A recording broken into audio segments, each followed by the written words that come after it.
আমরা যদি বলি আজকের এই রক্তক্ষয়ী সংঘর্ষের জন্য মাননীয় প্রধানমন্ত্রী তিনি যদি চাইতেন 1 ঘন্টার মধ্যেই সমাধান করতে পারতেন। 2018 সালে মাননীয় প্রধানমন্ত্রী রাগ দেখালেন, তার রাগের কারণে তিনি কোটা বাতিল করলেন। তিনি যদি তখন কোটা বাতিল করার পর সংসদে আইন পাস করতেন, তিনি যদি করতেন আজকের এই পরিস্থিতি দাঁড়াতো না। তিনি 1 ঘন্টার মধ্যে করতে পারতেন, কিন্তু তা না করে নিরীহ ছাত্রদের বুকে তারা গুলি চালালো। আমি আসে দেখলাম যে আমাদের সাধারণ শিক্ষার্থীদের উপর ছাত্রলীগ ছিল, ওরা আক্রমণ করছে। আমি নিজে চোখে দেখেছি। তো আক্রমণ করছে। এখন তারপর তখন ছাত্র জনতা ছিল না, তখন এরকম ছাত্র জনতা ছিল না। তার কিছুক্ষণ পর আমরা আসছি। আমাদের দাবি একটাই যে শেখ হাসিনার পদত্যাগ।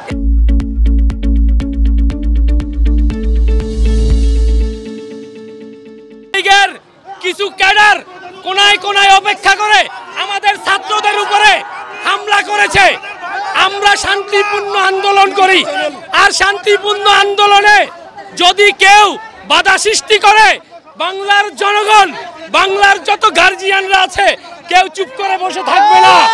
তাই ছাত্রলীগদের প্রতি আমি আহ্বান জানাবো, বাংলাদেশের তরফ থেকে আপনারা ছাত্রদের সাথে একাত্মতা প্রকাশ করুন। ভুল ভ্রান্তি যাই করেছেন সকল ভুল ভ্রান্তি ভুলে গিয়ে আমি অনুরোধ করব ছাত্রলীগের